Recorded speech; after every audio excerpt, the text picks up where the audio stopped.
The episode begins on a pensive note as Lois and her sons gather outside the Kent household for a funeral. While Lois's voiceover reminds viewers how impossible it is to convey through words exactly how much someone close means to us. The family seems to be grieving Superman's passing. A mourning with the absence of Clark is a reality they have to get accustomed to. The focus shifts to Sam Lane, who is back at the DoD, having to tackle even more responsibilities now that Superman is no more, and his killer, Doomsday, is lurking somewhere unknown. While having a conversation with General Hardcastle, Sam mentions bringing John Henry and his daughter Natalie Irons into the DoD, as they need any help they can possibly get at the moment, and also asks her to bring the last remaining vial of specialized serum made from Superman's blood, which Bruno Mannheim tried to use to restore the health of his ailing metahuman assassin wife, Peya. The serum had also created Doomsday after it was used on Bizarro's corpse, which is why Hardcastle fears that Sam is probably asking for it to create a countermeasure for the threat on his own. Throughout the episode, fleeting memories about Clark hover in Sam's mind, and we get a glimpse of the kind of relationship they shared with each other. In a flashback sequence, Lois and Clark are seen approaching Sam at his office as Clark reveals his true identity to him. This creates a problem later on when Clark goes to Sam alone to seek his blessing after proposing to Lois. Sam feels that his responsibility to the world and the risk to his own life will never allow Clark to have a normal relationship with his daughter and doesn't approve of their relationship. A polite, determined Clark conveys how much Lois means to him and how, just like her father, he is willing to do anything to keep her happy and safe. Sam retorts by mentioning that if he indeed meant what he said, Clark will leave her, knowing that dangers will always find their way to Superman, and Lois will be left alone to pick up the pieces. Sam maintains his stance even on Lois's wedding day and overhears Clark sharing his disappointment with his mother, Martha Kent, about not being able to make Sam feel like a part of their family. Finally, as Sam meets Lois moments before walking her down the aisle, he can't help but share his concerns with his daughter. Sam fears that, given how both Clark and Lois have huge responsibilities to bear, their marriage might end in failure, much like how Sam's own did. However, Lois pleads with her father to have some trust in their relationship, and knowing how much Lois and Clark love each other, Sam gives his blessing to his daughter at long last. Despite having his reservations, at present, now with Clark gone, it breaks Sam's heart to see his daughter mourning the demise of her husband. Finally, the third episode marks the much-awaited return of John and Natalie Irons. I almost feared that, as per previous updates, the beloved father-daughter armored superhero allies of Superman were not going to return in the final season. Glad that didn't happen at the end. John is aware of Clark's fate and to some extent blames himself for not being able to help him in his most perilous hour. Natalie reminds her father that it was Clark himself who asked him not to risk his ladling Doomsday, but knowing that if Clark were in his place, he would have assisted anyway. John remains in a dejected state. Sam's request to join DoD reaches John Henry soon enough, and he feels a bit upset to ask Natalie to once again uproot her life elsewhere, especially now that their job is to replace Superman and face the threat that killed him. However, Natalie comes around. From a very young age, she has known the risks this life entails after an evil counterpart of Superman destroyed their world and killed her mother. And now that the responsibility calls for it, she is willing to step up with her father. At the DoD, Sam quickly brings them up to speed with the situation. He is especially concerned about Natalie's well-being, whom he considers his granddaughter, as their bond grew stronger in the third season. John is given the moniker of Steel, while Natalie goes by the codename Starlight. Lois publishes the story on Superman's demise. As a wife, she might have been crestfallen, but at the same time, she needs to maintain professional ethics as well.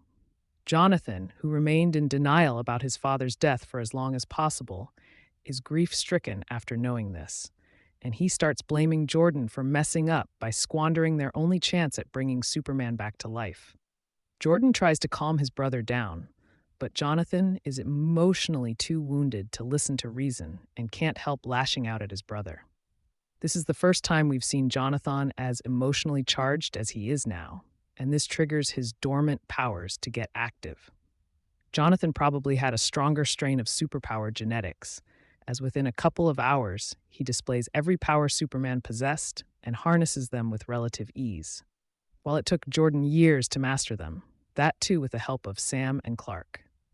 Jonathan is ecstatic after the emergence of his powers. He had felt distanced from his brother and father for a long while due to lacking powers, and now that he has obtained them, he feels a sense of closure. Jordan, on the other hand, is a bit dejected, not because his powers gave him confidence or made him exclusive or anything, but now he feels a sense of becoming second fiddle to his brother. Lois decides to take Jonathan to the DoD to inform Sam about recent developments, while Jordan chooses to stay at home. Sam thinks this is a cosmic sign that, in Clark's absence, Jonathan has gained powers as well, and just as the youngster wants, he must use his powers to help others. After learning the ropes, that is. Jordan goes to the barn to reminisce the first time his powers emerged, when Lex Luther drops by to play his mind game on him. He simply reveals the audio recording of him playing a prank on Lois by threatening her with her son's lives and forcing her to choose one of them, as shown in the previous episode. Jordan is heartbroken after learning Lois had chosen Jonathan, and he goes to meet Lois at the DoD. Lois mentions Jonathan not having powers back then, which means her judgment was taken out of context, and says that she loves both her sons equally. But a sensitive kid like Jordan will need time to get over Lex's obviously manipulative ploys, which are aimed at dividing the Kent family even more during this hour of crisis. Jordan angrily returns to the Kent household. The only relief is Lex doesn't know that Jonathan now has powers as well. However, Lex initiates the next phase of his plan, which is to extract his daughter Elizabeth's whereabouts from Sam. General Hardcastle opens up to Steel and Starlight about Sam's possible plans with the serum, but by now it's too late, as a certain Lieutenant Jones, whose family has been put in peril by Lex, betrays Sam's trust and puts him at gunpoint to force him to reveal Elizabeth's location. Sam refuses to do so despite Lex warning him that he will send Doomsday to the DoD otherwise, and as a scuffle ensues between Sam and Jones, Sam is accidentally shot. Jones leaves in panic while Sam injects himself with the serum, moments before Natalie and John arrive to rescue him. Sam confides something to the duo, which is revealed a bit later in the episode.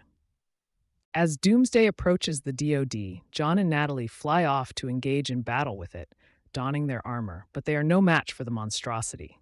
Outside the DoD, Jonathan and Lois, along with an entire unit of Army personnel, face Doomsday, and asking them to stand by, go forward to confront the monster. It seems for a moment that Sam will turn into some sort of monstrous creature to battle Doomsday or gain superpowers, but nothing of that sort happens. Turning to his daughter for one last time, Sam bids her adieu and sacrifices his life to save them, to keep Elizabeth's location a secret from her psychotic father, as Doomsday snaps his neck in an instant. With Sam killed, Lex's plan of reconnecting with his daughter is probably foiled, and Doomsday leaves just as soon as it appeared. A devastated Lois breaks down in tears, losing both her husband and her father in quick succession. She is literally living through a nightmare at the moment. However, Sam's sacrifice has greater meaning, as following his directions, John Henry flies off with Sam's body to Clark's Fortress of Solitude and requests Lara to initiate a heart transplant.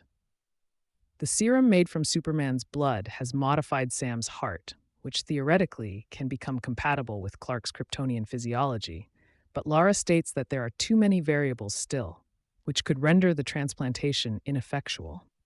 John reminds her that there aren't any other options available, and they have to make do with what's at their disposal. Natalie goes to the Kent household with Jonathan and Lois, and Jordan is informed about the tragic incident. Natalie reveals that Sam was looking for a donor, but after Lex initiated his plan, he had no choice but to sacrifice himself to provide the slightest chance to bring Clark back to life. Natalie presents a recorded holographic message from Sam, addressed to Lois, where he had recorded his final farewell to his family, mere moments before his demise. An emotional Sam acknowledges Lois's presence in his life and shares his love and all the tender feelings he had for his family. Sam assures Lois that Clark will forever be there for her.